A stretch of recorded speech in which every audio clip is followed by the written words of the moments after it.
Welcome to episode 49 of In Touch with iOS, a podcast that talks about iPhone, iPad, Apple Watch, Apple TV, and related technologies, plus tips, apps, and gear. I'm your host, Dave Ginsburg, and my guest this week is Adam Engst he is publisher of TidBITS. Thanks for being here, Adam. Thanks for having me, David. It's quite an honor to have you here. You are very prominent in the Apple community. TidBITS has been around now, 30 years now? At least 200, yeah. 200, just 30 years. So yeah, I think it'll be 29 years in April, so technically speaking. It has just flown. Yeah, it is just, I'm always boggled when I look back and go, oh my gosh, I've been doing this for 29 years.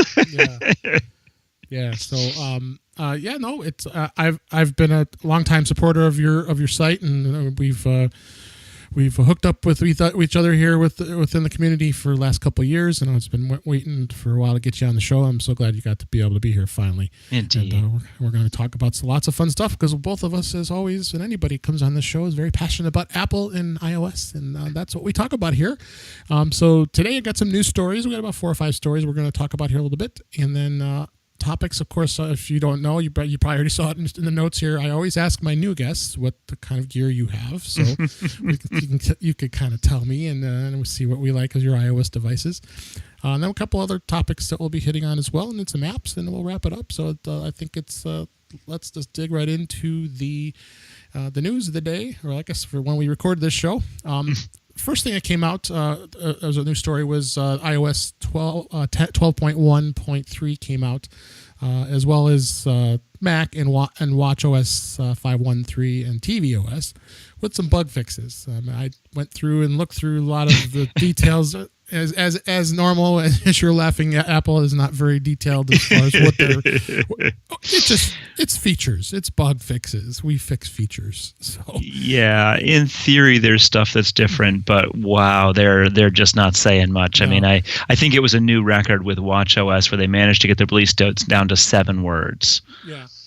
So it's realistically, most of what's in these updates is security fixes. Right. And there's quite a few of them in each of the updates. Obviously, a lot of these security fixes are shared across Apple's operating systems because Apple's operating systems are all based on the same code. Exactly. But that was interesting.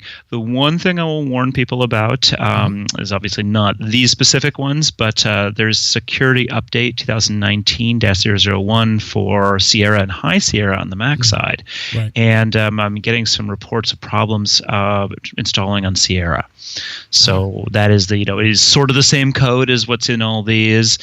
We haven't heard any problems on the Mac, iOS, watchOS, or tvOS sides, but for Sierra, I've gotten a couple of people having issues. Wow, there's still people using Sierra out there. It's but there's probably still people using Snow Leopard, but Well, if anybody doesn't know, you have a business network that you work with a lot of business folks, and sometimes they have to utilize older operating systems. Yep. So that's a good info to know. But it's going to get close to. I don't know. They're going to have some challenges soon. Things are going to start not working anymore. So let's hope they upgrade soon.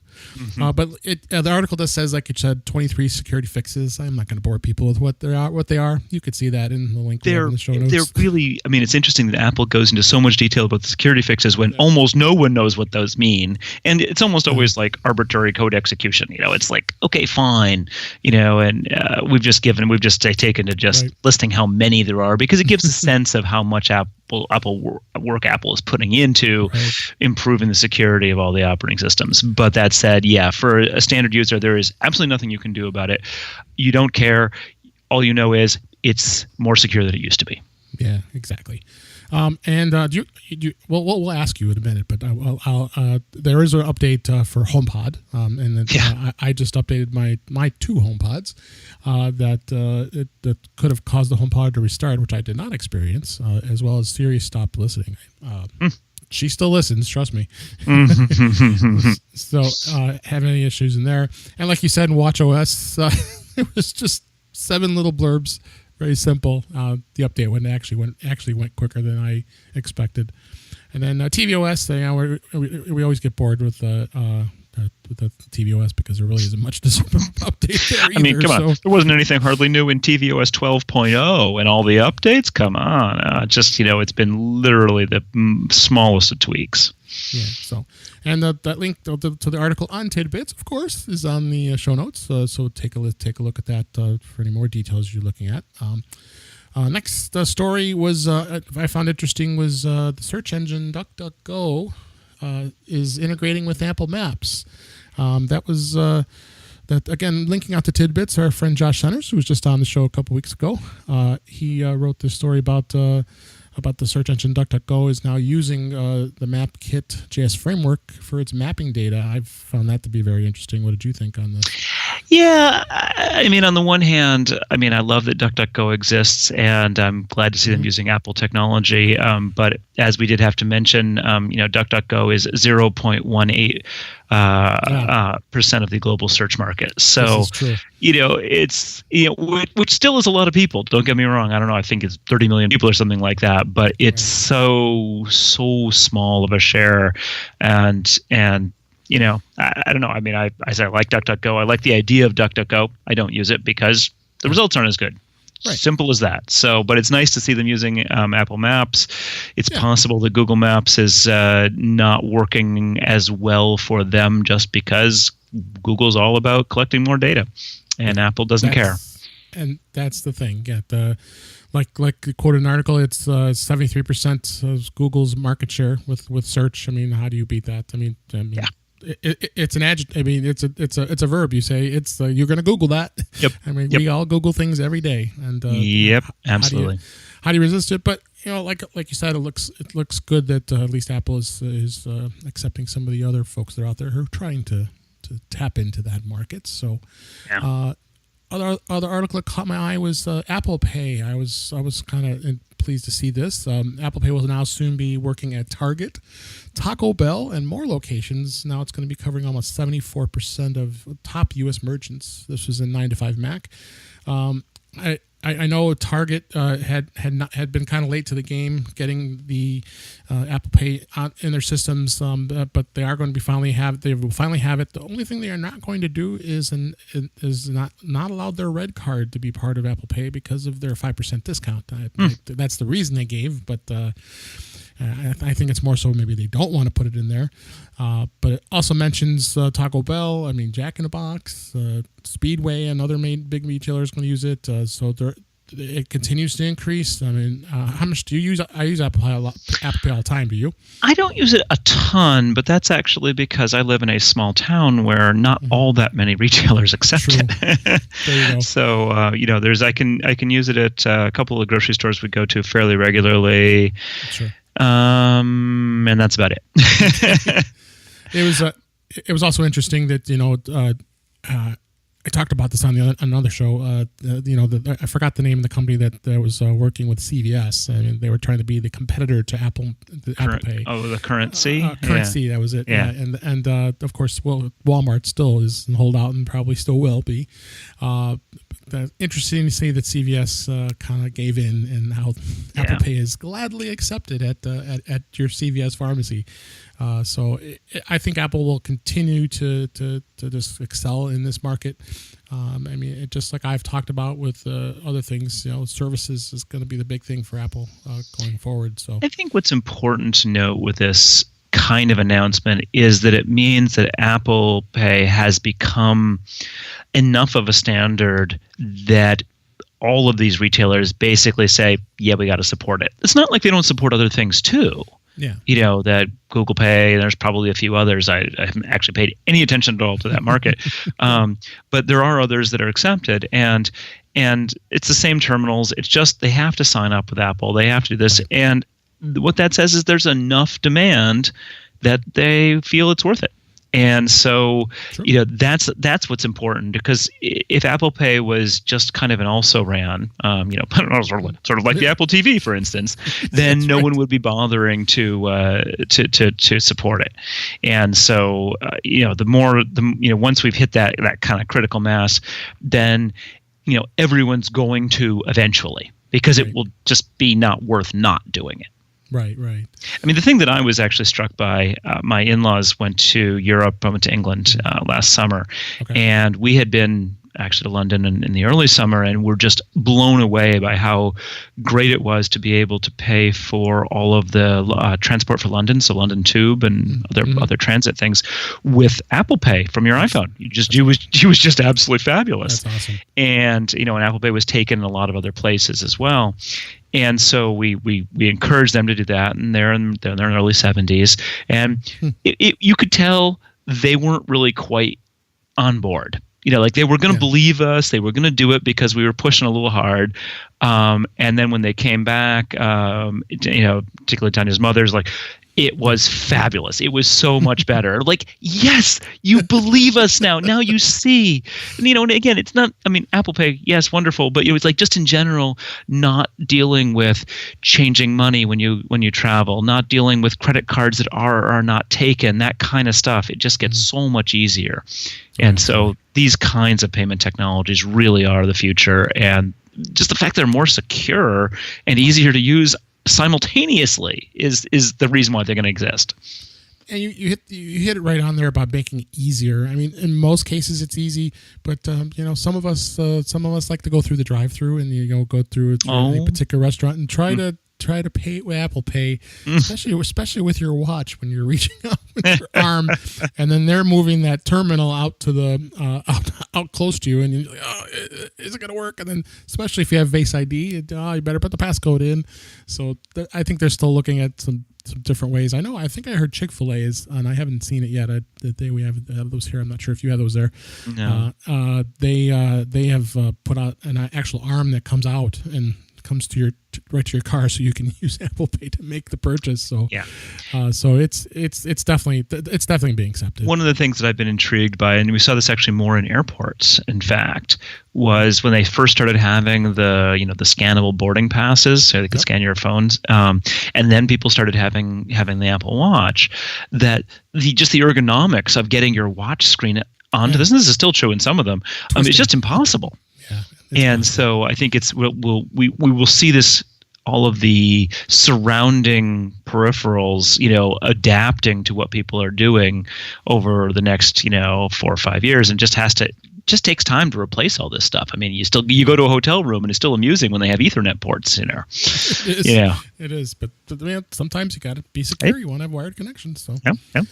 But anyway, that's Apple Pay.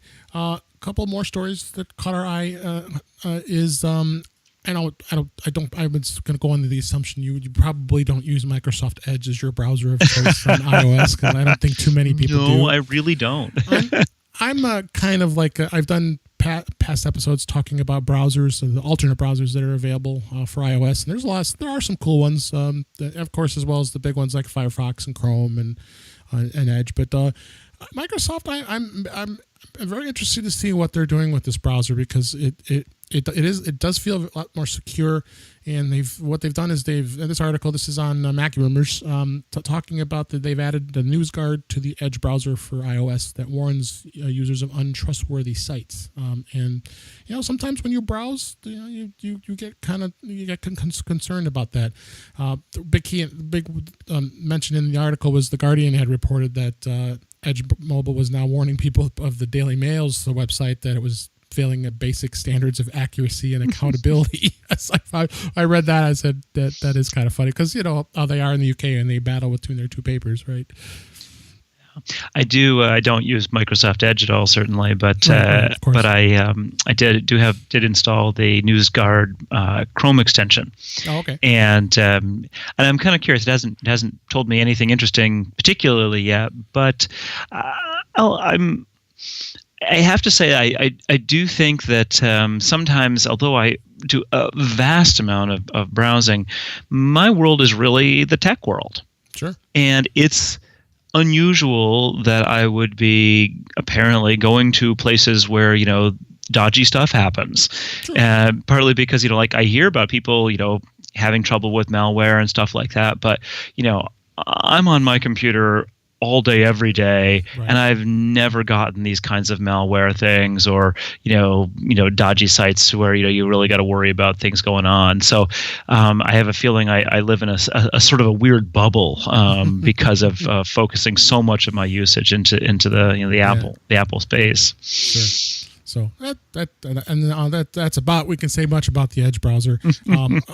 Of point two, I wasn't going to mention it, but it's kind of a Mac thing. But I was pretty surprised, but happy about the announcement that that Microsoft Office is now available in the Mac App Store.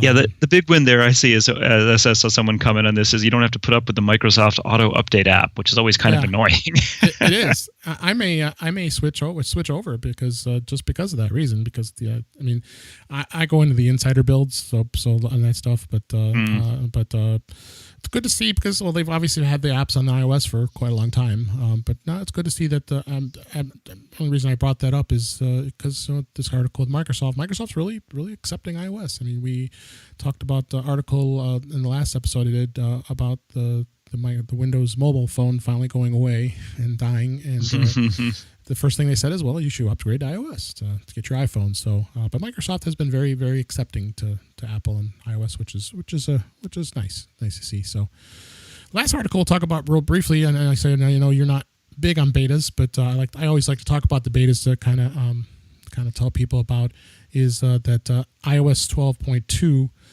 is coming out very soon here, and looks like I linked the wrong link here. For iOS 12.2, and let me grab this here. What happened here? I'm gonna pull this up. There it is. What's new in iOS 12.2 beta? So they released the first developer beta. Of course, that keyword developer. They said we're not much of developers here, but we sometimes like to dabble. I like to dabble into beta, but and I've always warned everybody on this show is unless you have a spare device, don't do it on your primary device, please. But looks like some of the things that they've added includes new screen mirroring icon in the control center, full screen Apple TV remote control center interface, a bunch of other stuff. It's in the article. I'll fix that link in our show notes.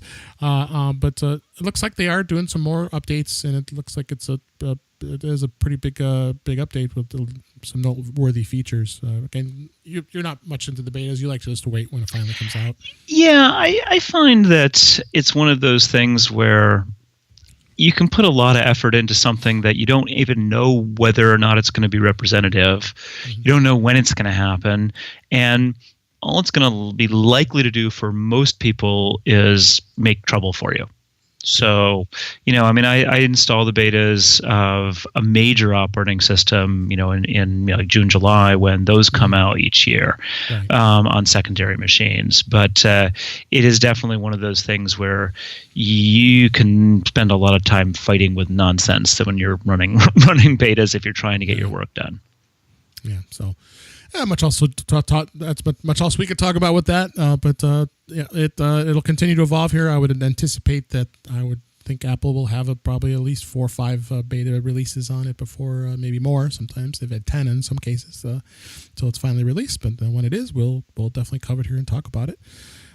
So that's the news we're going to cover this week. And like I said, I mentioned every time I have a brand new guest to my show here is I always like to ask and find out what iOS devices our guest has. And Adam, I know you are loaded up with iOS devices. So first off, are we talking current ones or like anything you've got? So far, I assume you have an iPhone, right?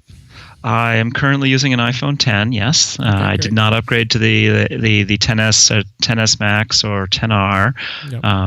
That was actually the first time we haven't done that. I think I remember you and I talking about this when we were at the Jamf Usernation conference. It was just one of those things where usually what happened is that Tanya and I would alternate years. And that worked out well back in the days of the 2-year contracts. And then we kept it up even after that because, stuff changed. And so the problem was that the new iPhones are larger. And Tanya refuses to buy a larger phone. Okay. Yeah, she's already... 6S. She has a 6S. Okay. Yeah. She took pity on our son Tristan and allowed him to take my 7 when I upgraded. So she didn't. Normally it was kind of a hand me down. He got the worst one, but there was he had the 6 and the battery was dying horribly on that, and so we gave him the 7, and then we got the battery replaced on the 6, got the battery replaced on our 6S. I think there's something, just to segue briefly here, I think there's something dodgy about the batteries that got replaced in those 6S, like in those 6 and 6S, because Tanya's having troubles with it shutting down again, with it shutting down again, and the battery's less than a year old. Since they replaced it, right? And since they replaced it, and same thing. One of her cousins had a similar problem, and it doesn't make sense to me that a less than year-old battery should have these kinds of issues. So I wonder if they were not 100%.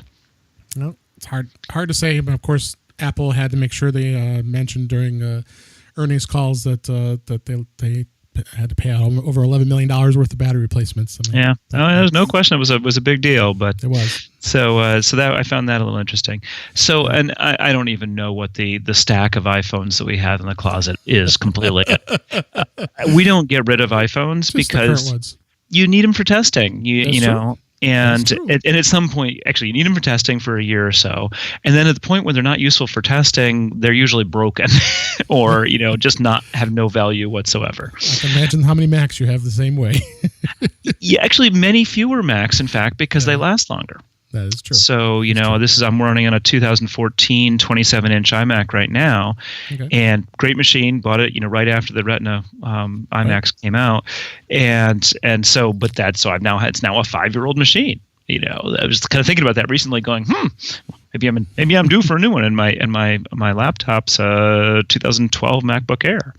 So I do have a lot of old Macs, but many fewer. Okay, so let's see. So that's on iPhone. And I know you have an iPad because I've seen it firsthand. On the 10.5-inch iPad Pro, and I do like that at conferences. Don't actually do very much on it most of the time. I have. Okay. At various times, I have tried to get my work done on it, and I can, but just nowhere near as effectively as a 27-inch iMac with a 27-inch Thunderbolt display sitting next to it. Sure. It's just not as productive. You can't be. I can see so much more on a pair of 27-inch screens. And the keyboard, actually, I think the keyboard on the iMac, on the iPad Pro is very good. I'm surprisingly impressed with it.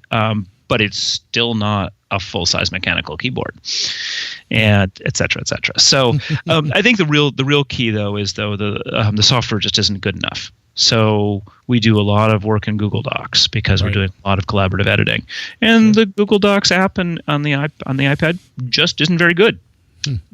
Simple as that. And it doesn't work as well as the Google Docs in a web browser on a Mac. So, I don't regret having bought it. I like it. I use it for when I'm sick to watch Netflix on and, things like that. But it has not changed my life. And similarly, I have an Apple Pencil because I wanted to see what it was like. I can't remember the last time I used it, year ago, maybe more, year and a half ago. So that said, we also, I think we have an iPad Air 2.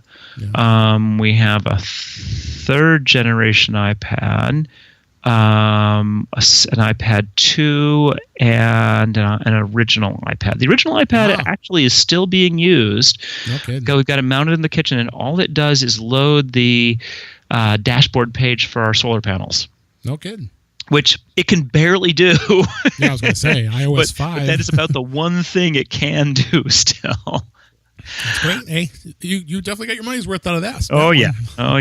9 years ago now. Yeah. So I'm currently using an Apple Watch 2. Tanya has a 3. Tristan has one of our original ones. Another original one, the battery's finally died.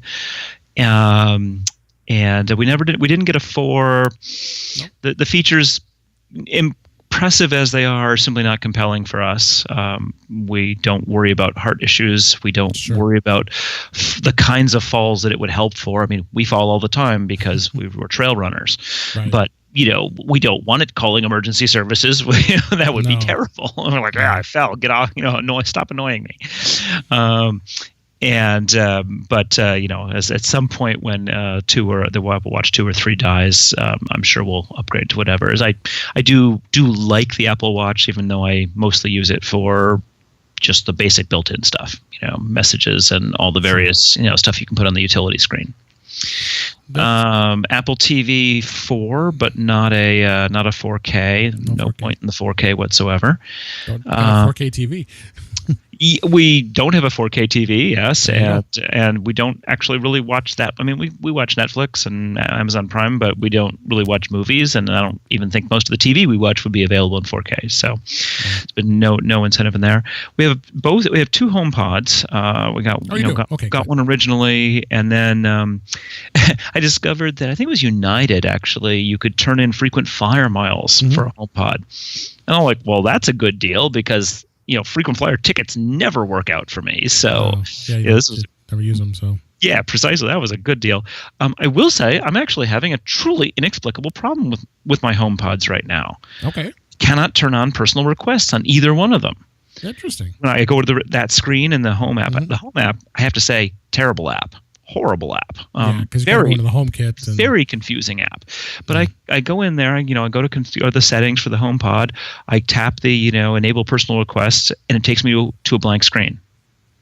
I have no idea. And then one of the 2 HomePods, I cannot all the settings.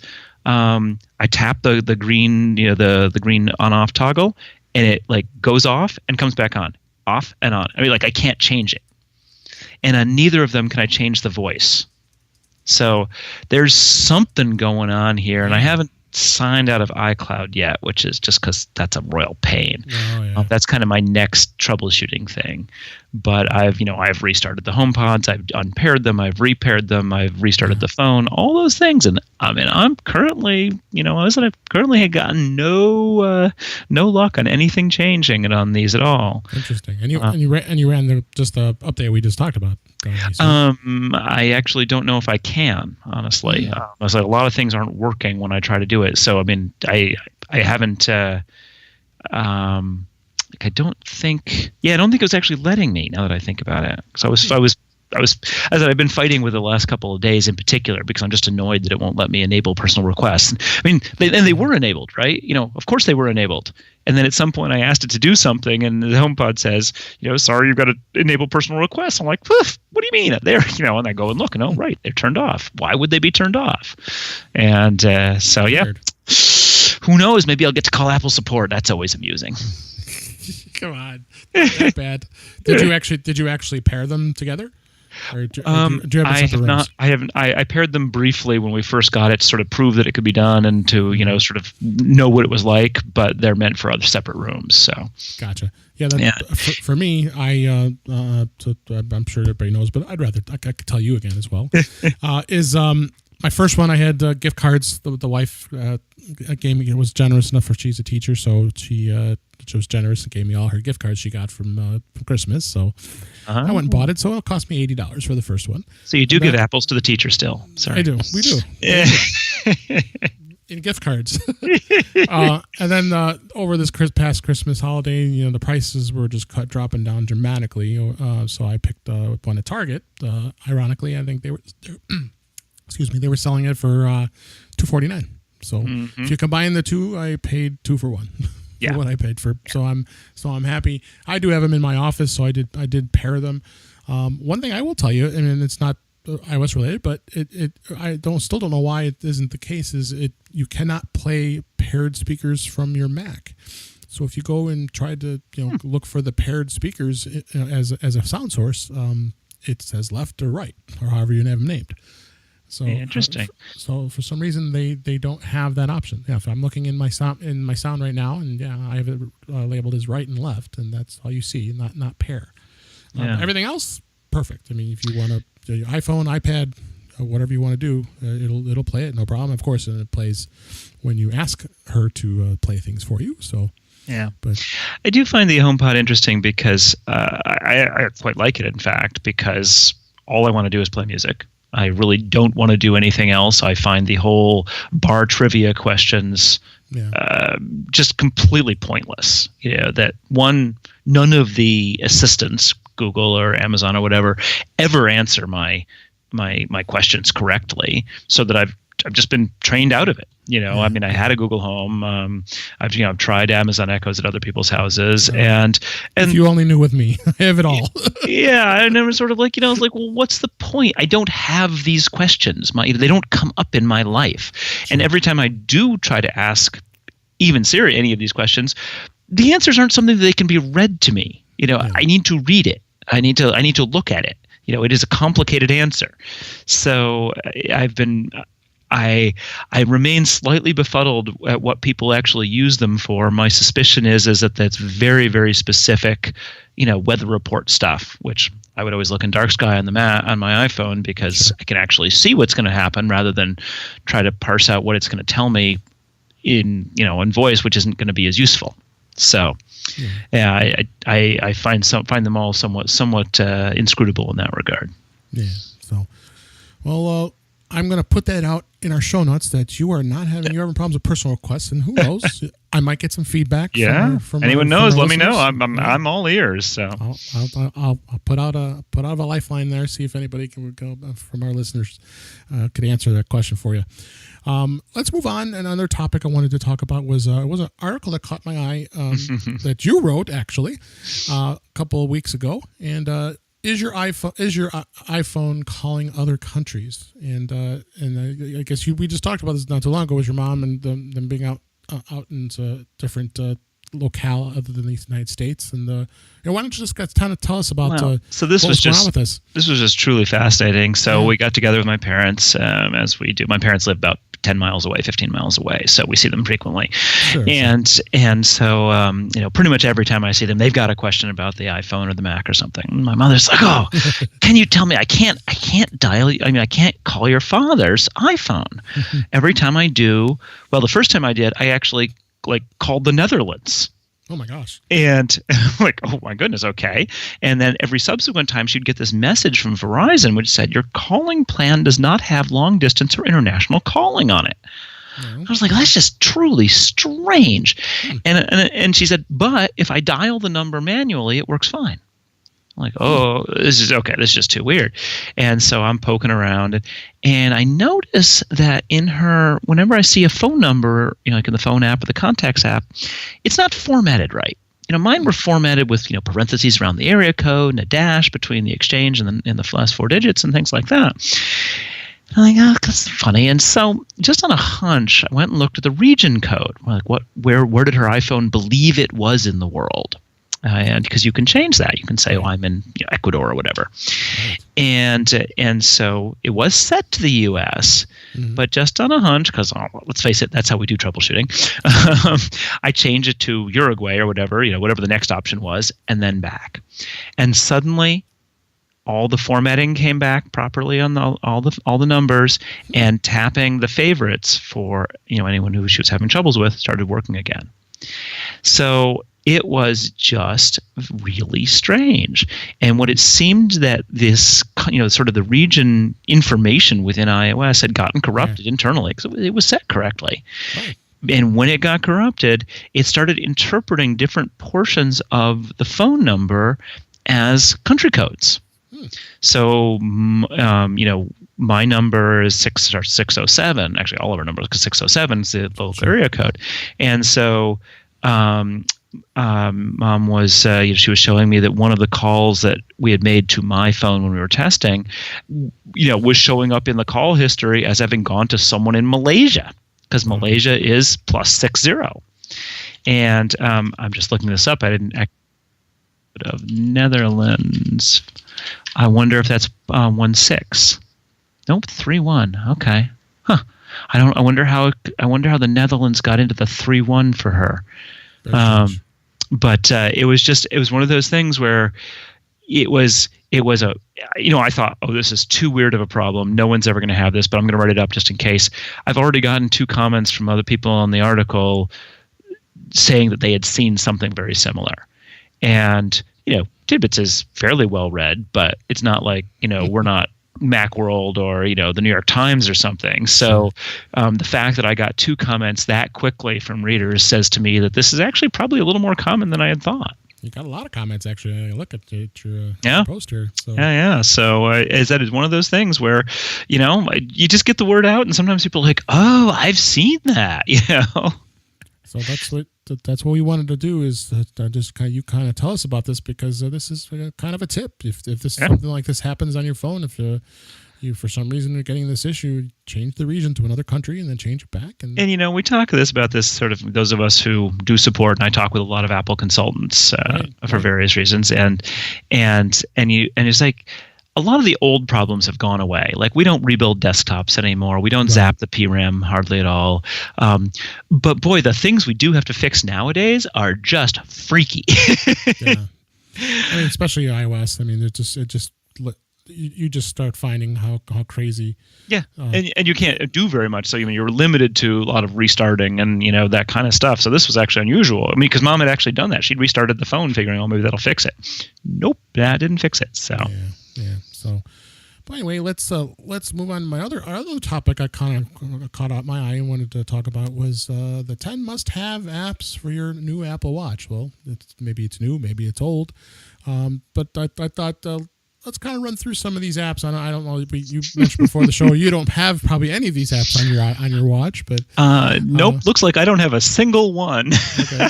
So this whole must-have concept, I'm not quite so sure of that. But well, first thing you probably don't, and I actually don't do this either. So here's one I don't have is the auto sleep, and then all the sleep apps that are out there to monitor your sleep.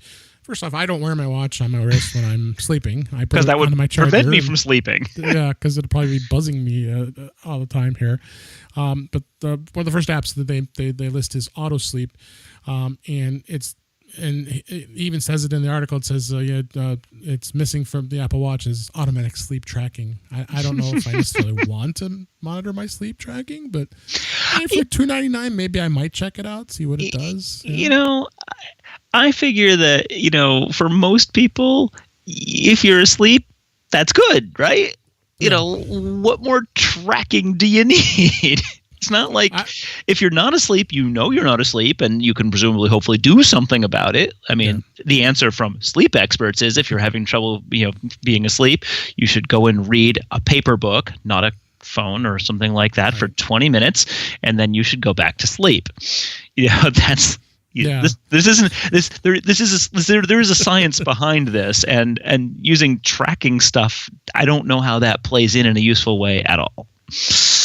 Yeah. No, and how I go to sleep when I keep technology. I've got a clock radio stand that does Qi charging of my phone, so my phone stands upright, so I get to see it and touch it. Of course, it has to be on my bedside. That's just me. But I have one of those sleep masks that has built-in Bluetooth speakers. So I turn that on and listen, and of course I fall asleep within 5 minutes, and then it's done its job. It's got me to sleep. So I check it out. Auto sleep is it might not be a bad thing to check out for $3. What the heck? This next app, I think I don't know if you use it on your iPhone. Carrot Weather is one of the best weather apps out there. I think it's a little pricey, but for what it does, it is really a robust app. Have you used that before?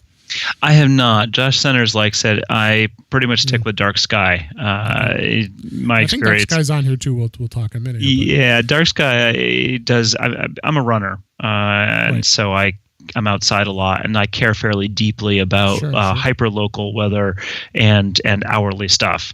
So, I mean, I don't need my app to be snarky. I don't really care that it's snarky. It doesn't bother me, but I more care about it telling me the right weather, and Dark Sky does that well. So, I don't actually look at it on the watch either, because it's just one of those things where the phone's with me too, and I don't see any need to use a screen I can barely read. So yeah, check that out. Carrot Weather is like $4.99, and it's got in-app purchases for subscriptions and such. It's got the iOS app is awesome. I mean, I really like it, and it's one of the better weather apps out there. Everybody probably knows this app because it's been around forever. Shazam, Shazam was probably one of the first apps I probably ever installed on my iPhone when I first got it. And of course, Apple not too long ago purchased Shazam, so it's part of their portfolio. Unless you've lived under a rock, if you don't know what Shazam does, is it does let you listen to music and tells you what the name of the song and the artist is.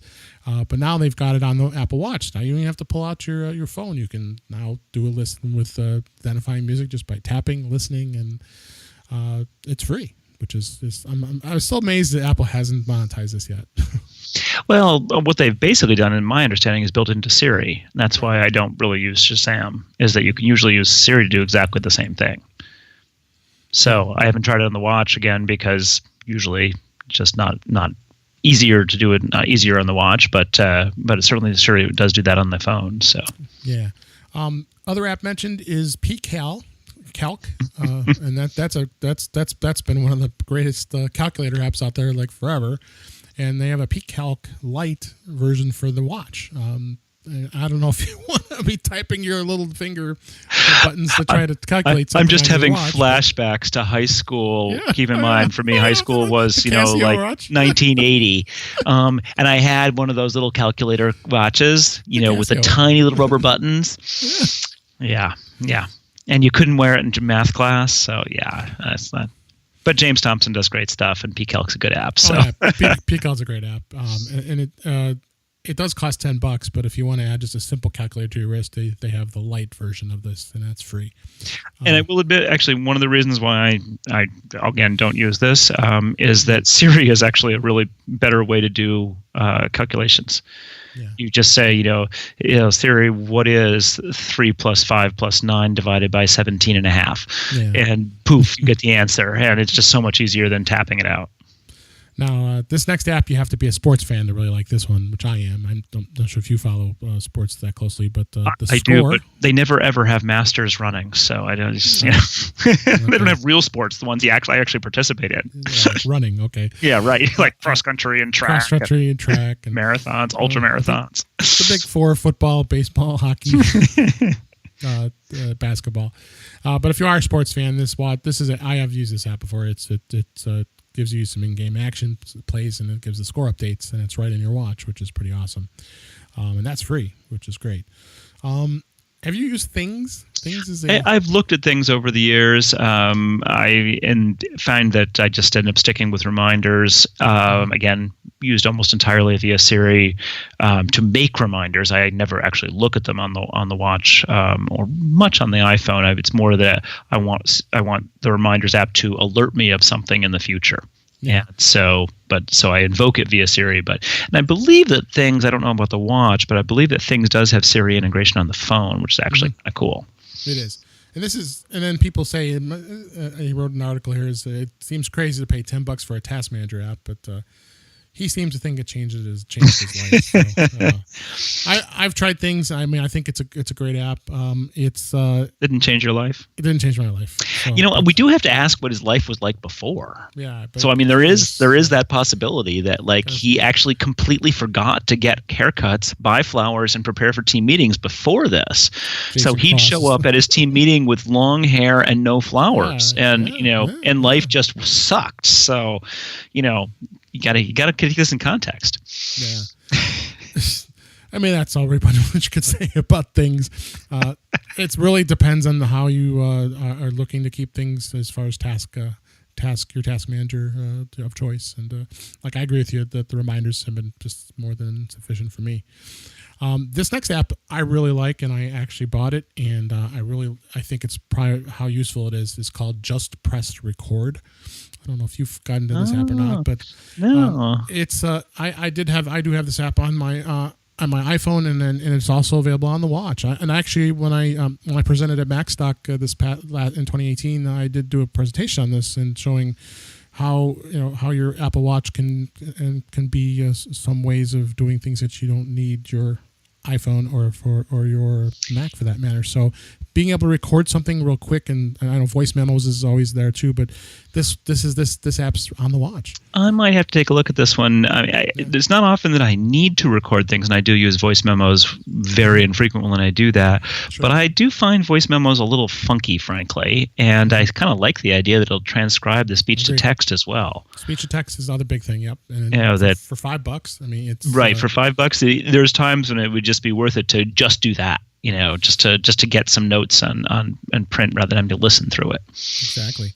And then the couple other apps I had here, City Mapper, which is a great transit app. I've used it before. I mean, I know you're a smaller town, so I don't know how transit is by you, but not so much around here. But I have used City Mapper when I've gone to New York, not on the watch, but it's just as a useful app.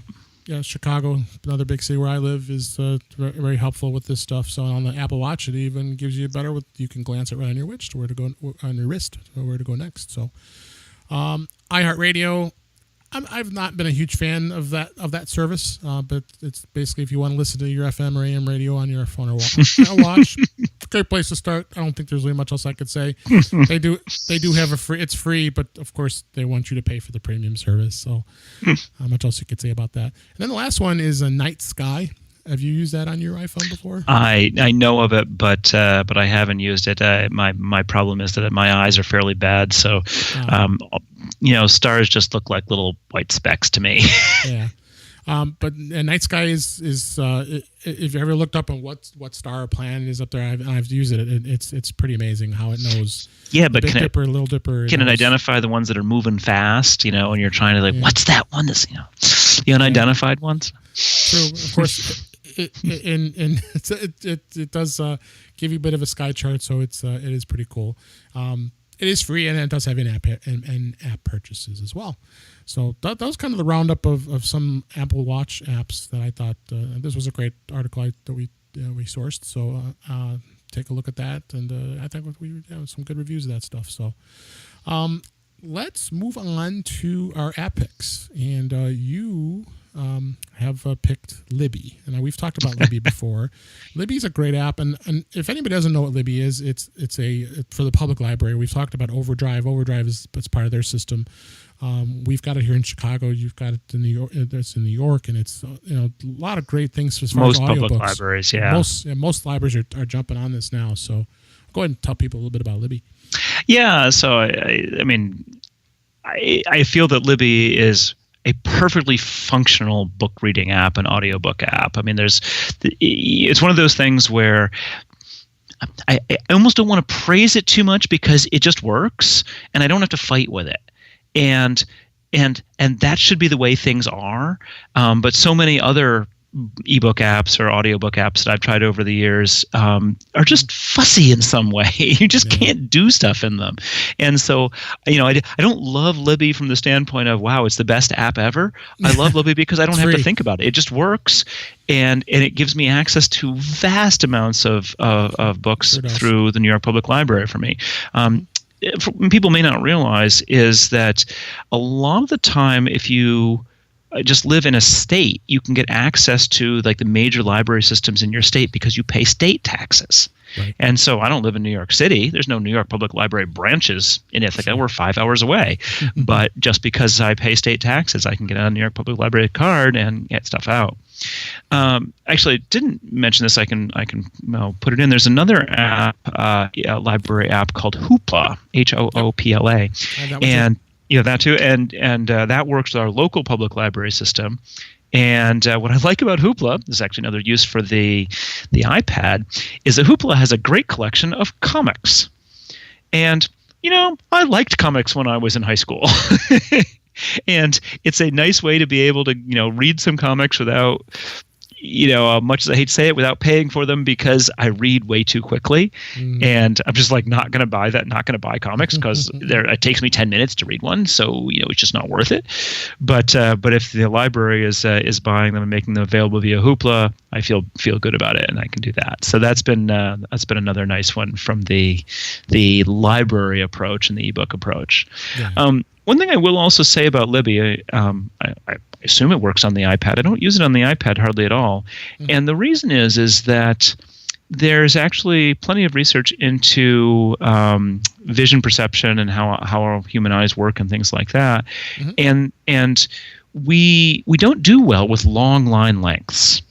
That in fact the human eye, we tend to jump over words and kind of fill them in, and that's part of why newspapers have such short column widths. And so I actually do all my reading on the iPhone pretty much because by definition you get a short column width. It actually makes a very, very good reading environment to have it be forcing you into this short column width, and of course it's easy to read, easy to hold, and all of that. My only problem is that being in my early 50s, if I'm not wearing the right set of glasses or whatever, I can't see the damn screen. It's just maddening. When I take out my contacts or I'm not wearing glasses at night, I can see perfectly at 4 inches away from my face, and that's great. But boy, if I have stuff in, then the iPhone can be a little bit of a pain to read. So that's my biggest complaint there. I hear you. And then the other app you had was the Eero app, and I know Eero is a great Wi-Fi mesh networking system. And I looked at the app, and I tell you, I've been very tempted to look at mesh networking. I've been using I have a Nighthawk router now, and I did dabble in the Netgear Orbi, and I was disappointed with Orbi. Honestly, I returned it. So yeah. But what your thoughts are on this Eero and Eero? So yeah, the Eeros, we had an Airport Extreme and a couple of Airport Expresses to distribute Wi-Fi around the house, and it worked. It was fussy. You periodically had to reboot them, and and for no apparent reason, right? There was no reason why you could see that you were going to have to reboot it. And at some point, I started having more and more problems, and so I decided that probably this was, and by this point, Apple had officially announced the airports were dead. So like, okay, I'm going to pull the trigger and get Eero. And you're right. There's Orbis, there's Velop, Amplify. There's all these different ones. But we went to Mac Tech, and Dave Hamilton of Mac Observer did a very nice presentation on the mesh networking, which cleared up some confusions I'd had, and basically helped me confirm that the Eero was the one I wanted to get. One of the big things for us is I do have Ethernet that I can attach to both of them. I have two Eero base stations, and I'm not using the little pods. Okay. And so Ethernet backhaul was a nice thing, and and I forget it was Orbi. One of them, I think it was Orbi, had like people either loved it or they had really weird problems. Mm-hmm. And I was like, I don't. Maybe only 5% of the people have really weird problems. I don't want to be one of them. Right. So I've been very impressed with the Eero. The performance has been great. Turns out it didn't solve my problems because the problems were in fact to a squirrel having chewed through my cable. Yeah, that was unrelated. But the Eeros have performed brilliantly since then as well. And coming from the Apple Airport utility, which it worked, but it wasn't very good. No. Wow. And so the Eero app, you open it up. There's right at the top. It says in green text, everything looks good. Okay, then I'm happy. Then there's a button that says, you've got 20 connected devices. It shows you the sort of the top 3 ones right below that. It shows me what my Eeros are. And then at the very bottom, it shows me the last speed test it's done on my internet connection. So it's only I have 117 megabits down and 12 up, and I can do a speed test anytime I want, and it logs those, so I can actually just go in and see. Looks like for the most part it's been fine. Oh, it looks on January 21st it was a little lower. But I'm just impressed, and I like the fact that it tells me what's connected, and it lets me even name these things, because a lot of times these devices don't have useful names, and so or we've got several of them, like we've got 2 HomePods. Well, I might care which one I'm kicking off a network at some point. Right. So it's just a very well done app. I'm looking at the screenshots. It looks it's clean, it's clean, yeah. well designed, and it just works really well. It fits very well with sort of the Eero's physical design and, frankly, the ease of setup. It made a lot of sense. The other app that I mentioned is sort of in the same boat. Actually, it's an app that enables hardware to do something. The wireless tag app. These things are little sensors that I have a temperature one in the freezers, actually two in each of the fridge freezer. We have an outside freezer, and then one in the garage. And all they do is talk to they have a little hub thing that they talk to. It's totally proprietary, doesn't work with HomeKit. I've talked to the company about that, and they say, yeah, it's just too much trouble. Apple's going to charge way too much money for this. But these things are brilliant because I have a lot of stuff in that outside freezer. If that freezer is going to die, I want to know as soon as possible, because I can get a new freezer pretty quickly if I have to, and I can put blankets on and all that. But I could lose $1,000 worth of food if the freezer dies and I don't know about it in time. So all it does, we wrote about it in TidBITS a little while back. You can go look up the article there, and but it's the same thing where the tags are just these tiny little square plastic things, and then you use this app, and the app. It's in some ways the opposite of the Eero app. It's sort of old style looking, and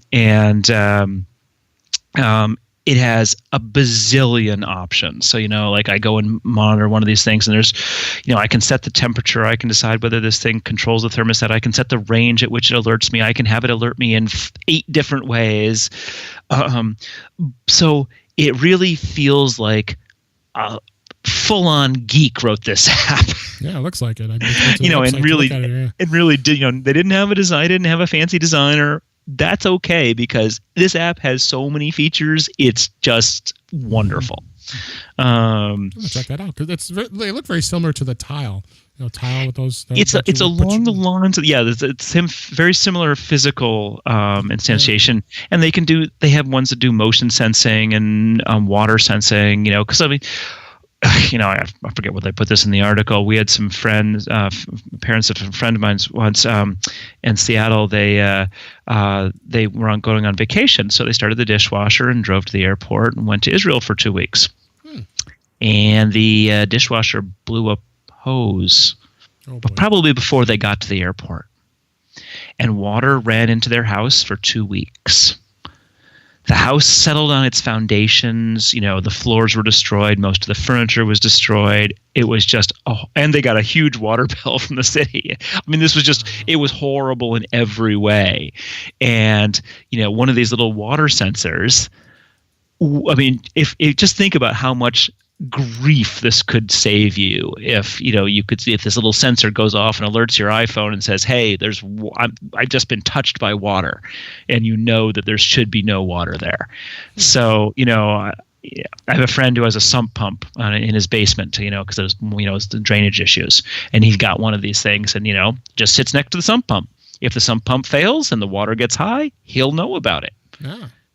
So I think these things are brilliant, and the app is it may not be the slickest looking thing, but it's got every imaginable feature, and it can alert you via text and notification and email and Twitter and all this kind of stuff. Awesome. So that's awesome. I've linked to the wireless tag app and to your article in the show notes, so that you did that late last year. Yeah. But it's still topical, so we'll take a look at that. And you might have me sold on this. These things aren't expensive either. I mean, they're like I think the base station's like $50, and the tags are 20 or 30. Yeah, so. You can buy a couple of them, spread them around. It takes a little bit of experimenting to get them to, like the ranges. One of the things that's interesting is you'll discover if your freezer or your fridge what it's set to first of all, because these things don't have they just have dials that go from 1 to 10, right? They don't give you a temperature. Yeah, exactly. And so you can be really interesting to discover maybe you've got to set way too cold, at which point you're wasting energy, or maybe you've got to set way too hot, and that's why you're having problems. So that can be useful too.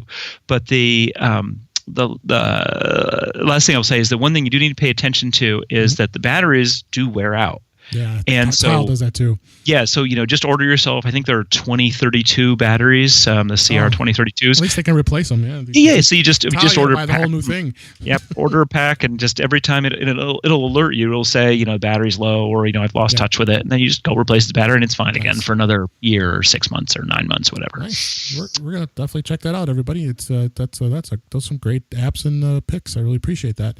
Let me give me my one pick. I can't even come close to what you talked about, but that's okay. You do this every week. I get to store them up. So no, this is great. Yeah, the next time you come on, you'll have some more. I have one app that kind of caught my eye. It's called Courts Brief, and it's kind of what they call it is it's news in a whole new way. And basically, what it is, it's an app that puts the global. They're saying the entire global economy in your pocket. Ongoing conversations about news, sort of like texting.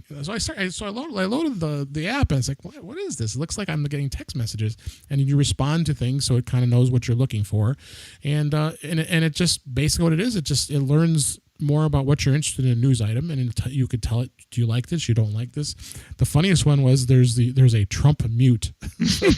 You could mute it for 7 days where you don't have any news about Trump.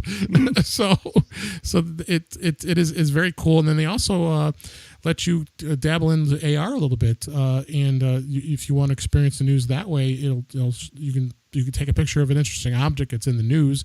It may be a 3D model or something like that. I said, this is really unique. So I just downloaded it today, and I just discovered it. So I wanted to bring everybody's attention. So actually no, that you can only take a 24-hour break from Trump. But you can presumably hit it again. It's like it's a snooze button, right? So you just keep hitting the snooze button. Yeah, it says Trump snooze. Yeah. So this sounds great, and I'll be interested to check it out. Just because it sounds like they've done an interesting, a new take on how to present this information. Yeah. But what I want is the news app that's only going to tell me about news that has been news for at least 2 weeks. Okay. Because if it hasn't stuck around for 2 weeks, I don't need it in my head. It was irrelevant. So, and I mean, I want news that's going to be history. And I figure 2 weeks is the minimum amount of time for something to, if something doesn't stay in the cycle for 2 weeks, it's just the cable news companies trying to keep us on the hook. True. But it just feels like the app really feels like you're in text messaging. It really does, because it's just as I'm looking at the different stories, and then it says you see a story, you can tap tell me more or go next. So then if I tap next, it's just like it's doing the same thing again. It's got the bubbles, the whole thing. It's just like I feel like I'm in a text message. It's pretty slick. I want everybody to check that out. It's very cool. So. Boy, Adam, we've gone through a whole hour here of some great discussion, and I really appreciate you being here. Yeah, it's fun. I want you to, if you could tell everybody how they can find you and all about TidBITS. You feel free to give us a plug about TidBITS, and because like I said, I've been a big supporter of TidBITS for a long time. I appreciate everything. So go ahead, tell everybody.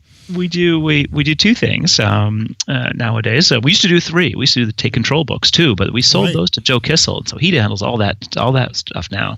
Yes. But we've been publishing TidBITS for closing in on 29 years, and if you go to TidBITSDuckDuckGo, you can see. I'm still calling it our new site, even though we've had it up since last April, because we had spent 10 years on an old design and a brittle content management system and everything like that. It still feels new to me. It still looks great. It looks great. So we've been just doing a lot of great stuff. And and I will say, you probably don't want to go to TidBITS if you want the absolute latest up-to-date breaking news all the time, because we're much more into that. What do you need to know that's going to be important? And so there's a lot of stuff that we don't pay attention to because it's going to go away in a few days, or in fact, it went away even by the time you finish reading this article. So we're a little bit longer form, a little bit more practical. And we try to go err on that side. And then the other thing that I do for those of you out there who are Apple professionals is we have a service we call the TidBITS Content Network, which actually provides content to consultants, resellers, other Apple professionals who need to run their own blogs, but just don't have the time to write everything. Mm-hmm. And so that's what we do. We're good at writing this stuff, and we provide articles for people who need to publish stuff on themselves. Yeah, and you've got a lot of great folks of writers. Josh, like I mentioned, Josh Senners was on a couple episodes ago, and it was a lot of fun talking to him. He's got some great tech control books, and he's so active and a lot of great articles. Josh is a funny guy, and he's you got yourself a good guy there. Josh has been working out. I think he's been working with us since 2014, somewhere in there. Yeah. And so, but I will say, we've had a lot of people who write a little bit for TidBITS, or even they say they want to write for TidBITS, and 98% of them never actually complete anything. And when Josh started, he kind of, he was doing good stuff, and we said, hey, you want to write this? He said yes, and he did it. And it was like he turned it in. It was pretty good. It was on time. I'm like, whoa, okay then. And we tried it a few more times. Like, we got a live one here, boys. And where can everybody find you on social media?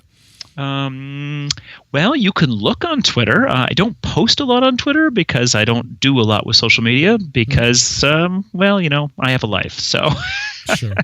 But you can find me at Adam Engst, and we all of our TidBITS stuff obviously is at TidBITS. So the best place to find you is on TidBITS, right? TidBITS.com, and you guys have a Facebook page, and you got Twitter page. The big thing, if you actually want to interact with me, the place that I spend the most time, because it's ours, is we have a discourse-based forum for all of our article comments and for TidBITS Talk. And TidBITS Talk discussions surrounding what goes on in TidBITS, what happens in the Apple world. Okay. And if you go to talk.tidbits.com, you can see it all there. It also has links over from the main TidBITS website. But I just find that the conversations there are detailed, interesting, thoughtful, and that's the kind of conversations I want to have. So I find social media just doesn't compete, frankly. Well, great. I will put that in a link about our guest here in the show notes. And cool. With that, this is a wrap for this week. Please send your comments, questions, and suggestions to our email address, feedback@intouchwithios.com. You can follow us on Twitter at intouchwithios. You can subscribe in your favorite podcatcher, including Apple Podcasts, Google Podcasts, Stitcher Radio, Spotify, and TuneIn Radio. Or better yet, just go to our website at intouchwithios.com, where all the links are there for us to be able to listen to us. I am Dave Ginsburg, and you can find me on Twitter at DaveG65. Again, Adam Engst, thank you for being here today. Thanks for having me, Dave. Thanks for listening, and we will talk to you next time.